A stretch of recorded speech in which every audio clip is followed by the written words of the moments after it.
Ben Dunbar is with the investment management firm Gerber Kawasaki. He told me investors have to be ready for a lot more volatility.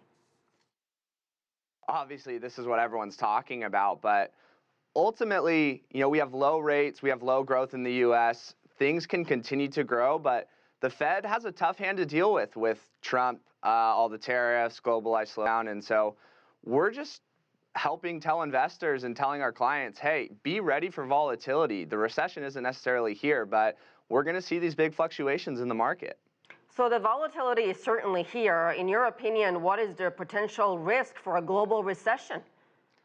So we don't expect it necessarily in the next 6 months, but the big problem we have is not a lot of growth. And with interest rates already so low, and basically the Fed not having much flexibility to go much lower, the problem is if we have this massive slowdown even more. And so is it coming right now? No, not necessarily, but the Fed's got a tough hand to deal with, and globally, we have a lot more issues in places like Europe, obviously China. It's a tough market globally, but the U.S., we're still doing pretty decent. The consumer looks good, as we've seen in some of the economic numbers.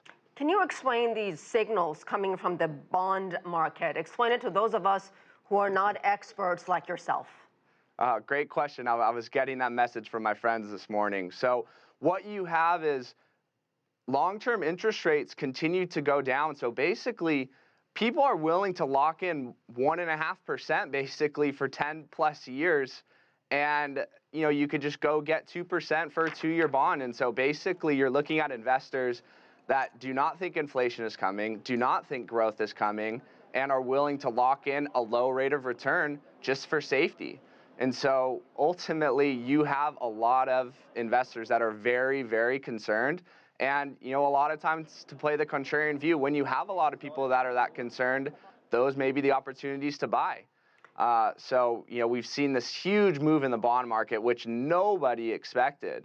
And so it's been a pretty wild ride for the bond investors. So you've got signals from the bond market. You've got weakening economic data in Europe and Asia. Then you've got the U.S. trade war with China. Is that sort of a recipe for disaster here? It's a recipe for volatility, but you can always talk yourself out of investing. And ultimately, this isn't the time to go be super aggressive, but it is the time to be conservative. But that doesn't necessarily mean you want to be out of the market. There's great companies to own. And ultimately, you want to make sure you stay in to some degree. President Trump has pointed the finger at the Federal Reserve for some of this volatility. He, in fact, called Jerome Powell clueless. Is Jerome Powell the problem here, or is it President Trump's trade war with China? Oh, there is no doubt that Donald Trump knows way more than Chairman Federal Reserve Jay Powell. Yeah, right. Ultimately, look, the Federal Reserve has done a very good job.